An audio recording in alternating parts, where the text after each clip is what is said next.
여러분 안녕하십니까? 11월 14일 금요일 KBS 아메리카 뉴스입니다. LA시 정부 사업을 수주한 한인건설업체와 5곳의 하청업체가 건설 노동자들의 임금을 갈취한 혐의로 검찰에 기소됐습니다. LA시가 임금 갈취와의 전쟁을 선포한 이후 나온 첫 기소 사례인데요. 이들 업체들이 지급하지 않은 임금은 수백만 달러에 달하는 것으로 드러났습니다. 윤범수 기자가 보도합니다. 이번에 기소된 업체들은 모두 6곳, 시정부와 직접 계약을 수주한 한인 개발업체 맥원과 5개 하청업체가 포함됐습니다.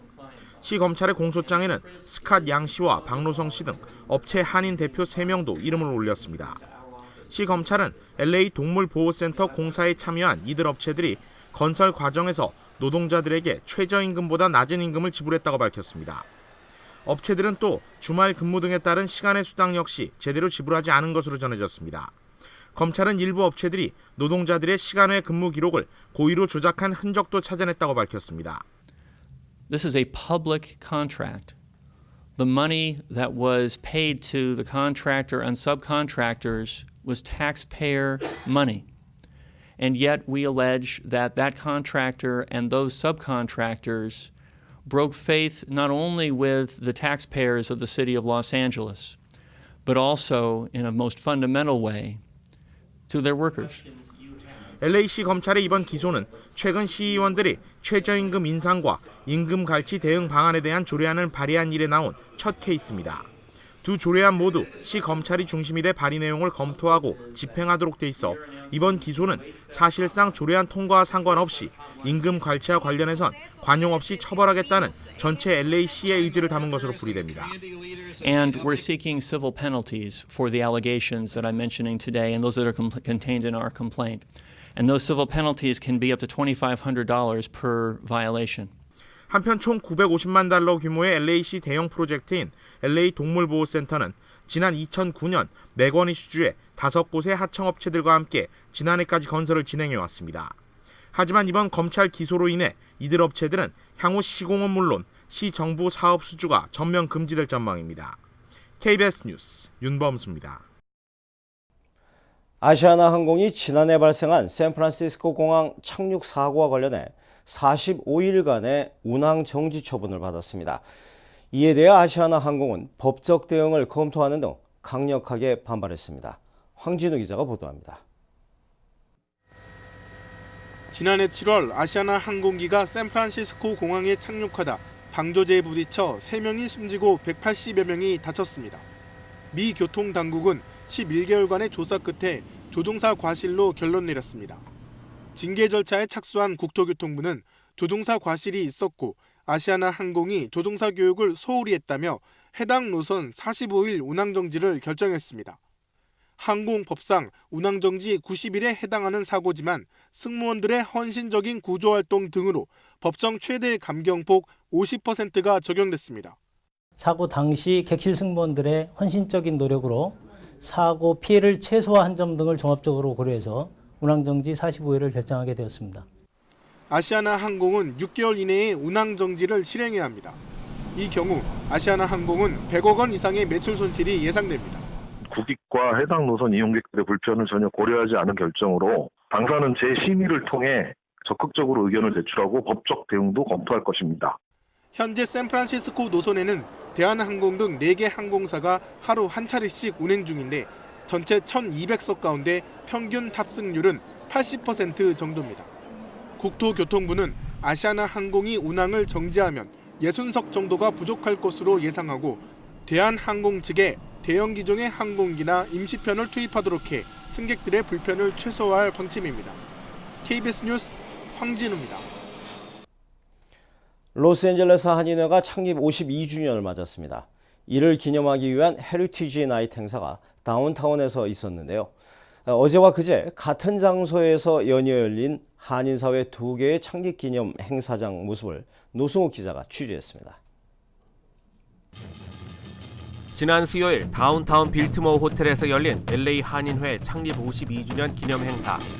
한인회는 지난 52년을 돌아보고 새로운 50년을 대비하기 위해 행사를 2014 헤리티지 나잇으로 이름지었습니다. 우리 한인 동포들이 필요로 하는 한인회, 그리고 다른 데에서 우리 한인 사회나 한인을 볼 때 무시할 수 없을 정도로 우리가 힘 있는 한인회를 만들기 위해서 최선의 노력을 다하겠습니다. 이날 행사에는 한인 사회 위상을 높인 이들을 선정해 시상하는 시상식도 겸했습니다. 올해 한인 사회를 빛낸 인사에게 수여하는 엔젤 어워드는 미셸 스틸박 OC 슈퍼바이저 당선자와 영김 가주 하원 의원 당선자가 수상자로 선정됐으며 세계 최연소 스노우보드 챔피언인 한인 클로이 김양이 청소년 리더십상을 수상했습니다. 지난 1962년 가주 한인센터로 시작한 한인회는 74년 현재 한인회관 건물을 구입한 뒤 이후 82년 LA 한인회로 명칭을 바꿔 명맥을 이어왔으며 그동안 모두 32대 회장단이 한인회를 거쳐갔습니다. 하루가 지나 어제 같은 장소에서 또 하나의 기념 행사가 열렸습니다.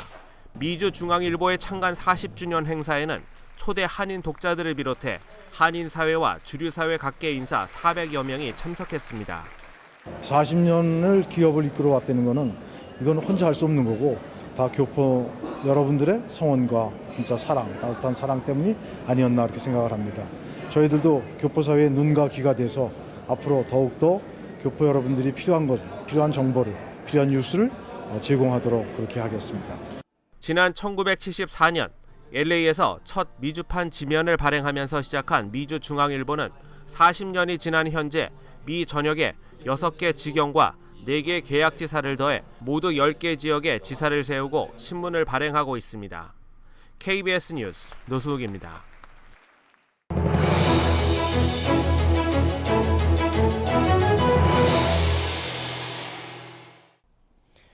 뉴욕시 의회가 경찰이 영장 없이는 어떠한 검문이나 체포를 할 수 없도록 하는 안을 상정했습니다. 하지만 경찰은 용의자 체포에 큰 문제가 발생할 것이라면서 강하게 반발하고 있습니다. 뉴욕 김일강 통신원입니다. 뉴욕시 의회는 경찰이 영장이 없이는 어떠한 검문이나 체포를 할 수 없도록 하는 규제안을 발의했습니다. 하지만 경찰 측은 이 법안에 대한 반대 입장을 분명히 하고 있어 논란이 커지고 있습니다. This is one more time that the city council looks like they're and is trying to protect criminals rather than support New York City police officers. 법안이 시행될 경우 시민들은 경찰이 검문을 요구하더라도 영장이 없으면 거부할 수 있습니다. 경찰은 이렇게 되면 수사선상에 있는 범죄 용의자를 검문할 때도 영장이 필요해 사실상 체포 시기를 놓치게 될 것이라고 우려하고 있습니다. 이에 대한 뉴욕시 행정부의 입장은 조심스럽습니다. We obviously have to protect the rights of our people, but we also have to make sure that we're not in any way undermining the ability of law enforcement to do its job. 시의회에서 이 발의안이 통과되려면 26명의 시의원들이 찬성을 해야 합니다. 오늘 현재 21명의 의원들이 찬성 입장을 밝힌 것으로 알려졌습니다. 지금까지 뉴욕입니다.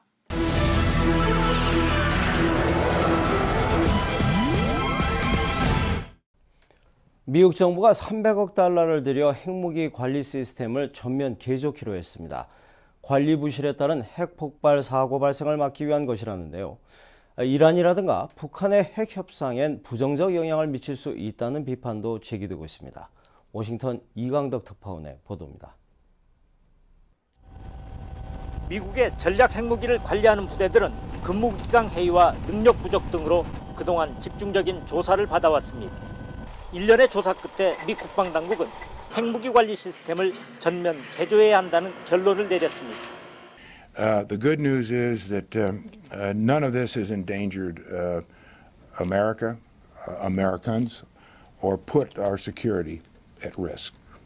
핵무기 관리 시스템 개조는 근무자의 능력 향상뿐만 아니라 오래된 핵무기 자체와 보관 시설들도 대상이 됩니다. 미 국방당국은 대략 300억 달러, 우리 돈 30조 원가량을 핵무기 개조 관련 사업에 쏟아부을 예정입니다. 미국의 핵무기 관련 시스템 개조 사업은 하지만 핵무기를 줄이고 궁극적으로 핵무기 없는 세상을 지향하겠다는 오바마 대통령의 핵 철학과는 차이를 보이고 있어 논란입니다. 결국 미국의 핵타격 능력이 지금보다 훨씬 향상되면 러시아 등 핵무기 강대국을 자극하는 것은 물론 이란과 북한 등 신흥 핵무기 추진국들과의 협상도 어렵게 할 수 있다는 것입니다. 미국 정부는 핵관리 시스템이 향상되면 대북한 핵 억지력 측면에서는 큰 도움이 된다는 입장입니다. 워싱턴에서 KBS 뉴스 이강덕입니다. 최근 한국 정부가 KF-16 성능 개량 사업을 잠정 중단하면서 사업을 담당하는 회사에 손해배상을 청구하자 해당 회사가 자신들은 책임이 없다면서 미국 법원에 맞소송을 제기했습니다. 이주환 특파원의 보도입니다. 현재 우리 군은 공군의 주력 전투기인 KF-16 134대 레이더와 컴퓨터, 무장체계 등의 성능을 개량하는 사업을 추진 중입니다. 1조 7,500억 원의 예산이 투입되는 이번 사업 대상자로 2년 전 BAE 시스템스 미국 법인이 선정됐습니다. 하지만 우리 정부가 최근 사업을 잠정 중단했습니다. 당초 계약과는 달리 진행 과정에서 BAE 측이 8천억 원이라는 지나치게 높은 비용을 추가로 요구했다는 겁니다. 우리 정부는 사업을 잠정 중단하게 된 책임이 BAE 측에 있다며 470억 원의 손해배상 소송을 제기했습니다. 그러자 이번엔 BAE 시스템스가 맞불을 놨습니다. 미국 법원에 제출한 소장에서 미국 정부가 자신들의 담당 업무를 확대하고 위험 관리 비용을 인상해 비용 상승이 불가피했다면서 손해배상을 막아달라고 주장한 것으로 알려졌습니다. 사업 중단 직후 해당 전투기를 생산한 로키드 마틴이 대체 사업자로 거론되고 있습니다. 전투기 성능 개량 사업의 비용 상승을 둘러싼 책임 공방이 법정 싸움으로 비화되고 있습니다. 워싱턴에서 KBS 뉴스 이주환입니다. 해성에 처음으로 착륙한 탐사 로봇 필레가 불안한 자세와 부족한 전기 에너지에도 해성의 시료 채취를 위한 가장 중요한 작업에 도전했습니다. 하지만 부족한 전기 때문에 마지막 작업 결과가 전달되지 못할 수 있어 유럽 우주국을 긴장시키고 있습니다. 파리 김성모 특파원입니다.